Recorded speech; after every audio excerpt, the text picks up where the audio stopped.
नमस्कार। प्रादेशिक समाचार के साथ मैं चंदन कुमार कौंडिल्य। पहले मुख्य समाचार। उच्चतम न्यायालय ने वर्ष 2016 में 500 और 1000 रुपए की नोटबंदी के निर्णय को ठहराया सही। झारखंड उच्च न्यायालय ने रांची हिंसा के प्रमुख आरोपी मोहम्मद माज की जमानत याचिका पर सुनवाई करते हुए नियमित जमानत देने से किया इनकार। हजारीबाग में पुलिस ने अभियान चलाकर लगभग 1 करोड़ रुपए का अफीम जब्त किया। और राज्य सरकार ने नक्सली हमले में शहीद हुए सीआरपीएफ के असिस्टेंट कमांडेंट शशिभूषण तिर्की के परिजनों को 10 लाख रुपए का मुआवजा देने का दिया निर्देश। और अब समाचार विस्तार से।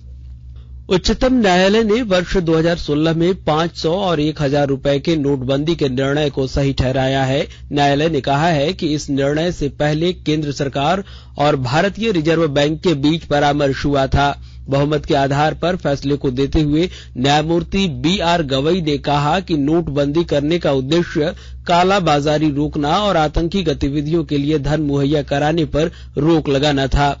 उच्चतम न्यायालय ने कहा कि केंद्र सरकार की नोटबंदी की 8 नवंबर 2016 की अधिसूचना वैध थी। न्यायपीठ ने कहा कि नोटों को बदलने के 52 दिन के समय को अनुचित नहीं कहा जा सकता है। 5 न्यायाधीशों की पीठ में न्यायमूर्ति S Abul Nazeer, BR Gavai, AS Bopanna, VP Rama Subramanian और बीवी नागरत्ने ने 7 दिसंबर को 58 याचिकाओं पर फैसले को सुरक्षित रखा था। न्यायमूर्ति नागरत्ने ने फैसले पर असहमति व्यक्त की है। इधर झारखंड उच्च न्यायालय के न्यायाधीश न्यायमूर्ति गौतम चौधरी की अदालत ने आज रांची हिंसा के प्रमुख आरोपी मोहम्मद माज की जमानत याचिका पर सुनवाई करते हुए उसे नियमित जमानत देने से इनकार कर दिया है। दोनों पक्षों की ओर से बहस पूरी सुनने के बाद अदालत ने जमानत अर्जी खारिज कर दी। जैसा कि आप जानते हैं, रांची में 10 जून को नमाज के बाद उपद्रवियों ने हिंदू धार्मिक स्थल समेत पब्लिक प्रॉपर्टी को नुकसान पहुंचाया था। इसके बाद पुलिस ने हिंसा की घटना में शामिल आरोपियों को गिरफ्तार किया। फिलहाल इस पूरे मामले की जांच सीआईडी कर रही है।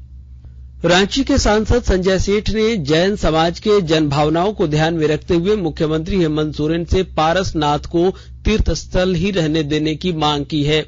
सांसद ने कहा कि पारसनाथ जैन समुदाय के करोड़ों लोगों की आस्था का केंद्र रहा है। यहाँ दर्जनों जैन मुनियों तीर्थंकरों ने तपस्या की और मोक्ष की प्राप्ति की है। उन्होंने कहा कि श्री सम्मेद शिखर जी की पवित्रता को बनाए रखने के लिए राज्य सरकार को अपना फैसला वापस लेना चाहिए। राज्य सरकार द्वारा पारसनाथ को पर्यटन क्षेत्र घोषित किए जाने के बाद से ही जैन समाज में रोष है। देश भर के जैन समाज के लोग सड़कों पर विरोध प्रदर्शन कर रहे हैं। सांसद ने कहा कि पर्यटन स्थल घोषित होने से यहाँ की पवित्रता और मंदिर की व्यवस्था प्रभावित हो सकती है। राज्य सरकार जैन समाज की भावनाओं को ध्यान में रखते हुए सम्मेद शिखर जी को धार्मिक स्थल ही रहने दे। दिल्ली छावनी के करियप्पा परेड मैदान में आज से राष्ट्रीय कैडेट कोर का दिल्ली के गणतंत्र दिवस 2023 शिविर शुरू हुआ।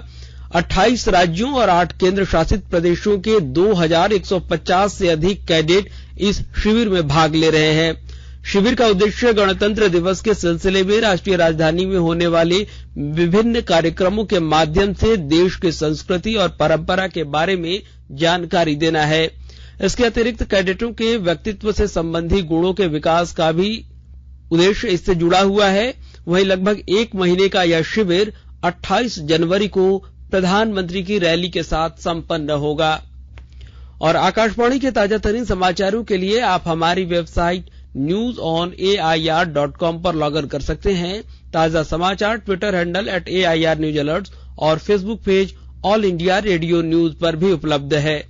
आप प्रादेशिक समाचार एकांश के ट्विटर हैंडल @AIR News_Ranchi और फेसबुक, इंस्टाग्राम पेज और YouTube channel AIR News Ranchi पर भी हमारे बुलेटिन सुन सकते हैं। प्रादेशिक समाचार आप आकाशवाणी रांची से सुन रहे हैं। हजारीबाग जिले में पुलिस ने वर्ष के पहले ही दिन ही अभियान चलाकर अफीम का बड़ा खेप जब्त किया है। बरामद अफीम की कीमत लगभग 1 करोड़ रुपए है। इसके साथ ही 13 लाख रुपया नकद भी बरामद किया गया है। हजारीबाग के पुलिस अधीक्षक ने बताया कि गुप्त सूचना के आधार पर कार्रवाई करते हुए घोलटावीर टोला के कामेश्वर साहू के घर छापेमारी कर प्लास्टिक के 30 लीटर वाली बाल्टी में 19 किलो 400 ग्राम अफीम और दूसरे कमरे में 13 लाख रुपया नकद बरामद किया गया है। इस संबंध में एक महिला को हिरासत में भी लिया गया है। वहीं पुलिस चतरा निवासी मुख्य आरोपी ज्ञानी साव की तलाश कर रही है। मुख्य आरोपी ज्ञानी पिछले कई वर्षों से यह काम कर रहा था। वह केरेडारी चौक स्थित एक मोटरसाइकिल शोरूम का संचालक भी है। राज्य सरकार ने रांची जिला के उपायुक्त राहुल कुमार सिन्हा को नक्सली हमले में शहीद हुए सीआरपीएफ के असिस्टेंट कमांडेंट शशिभूषण तिर्की के परिजनों को 10 लाख रुपए का मुआवजा देने का निर्देश दिया है। राज्य सरकार के प्रधान सचिव राजीव अरुण एक्का ने आदेश जारी कर असिस्टेंट कमांडेंट की पत्नी पुष्पा तिर्की को मुआवजा देने की बात कही है।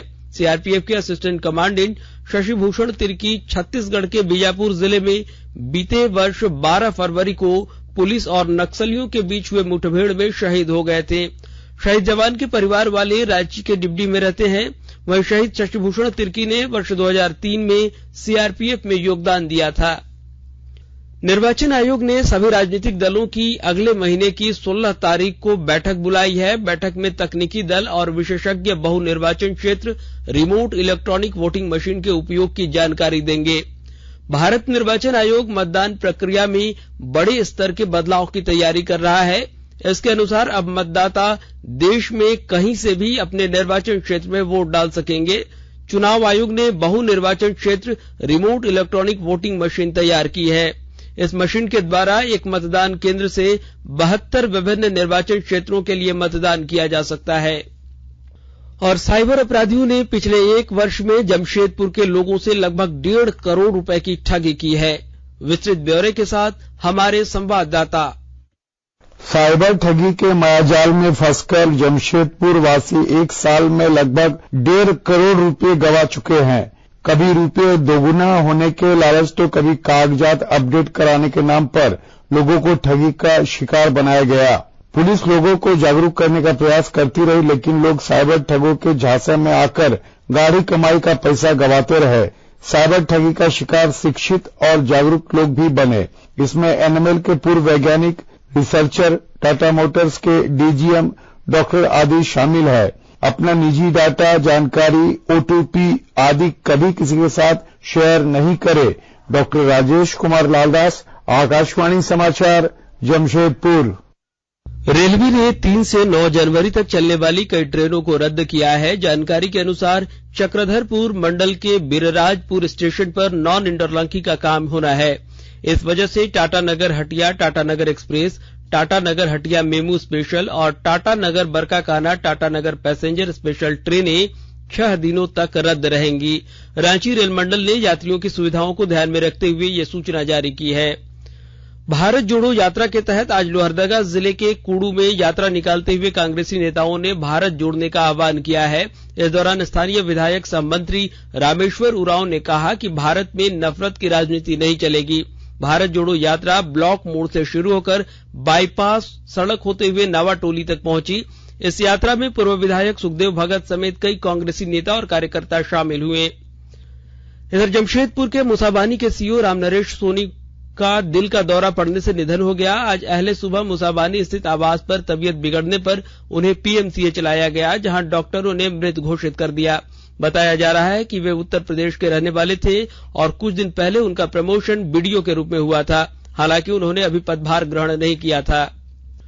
रांची के टाटीसिलवे थाना क्षेत्र स्थित उषा मार्टिन फैक्ट्री में आज अचानक आग लगने से वहां अफरा तफरी मच गई। मौके पर फायर ब्रिगेड की टीम आग बुझाने के लिए पहुंची। हालांकि इस घटना में किसी के हताहत होने की सूचना नहीं है। बताया जा रहा है कि आग फर्नेस डिपार्टमेंट में लगी है। और अंत में मुख्य समाचार एक बार फिर।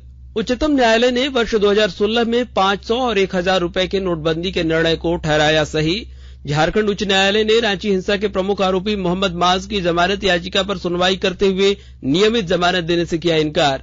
हजारीबाग में पुलिस ने अभियान चलाकर लगभग 1 करोड़ रुपए का अफीम जब्त किया।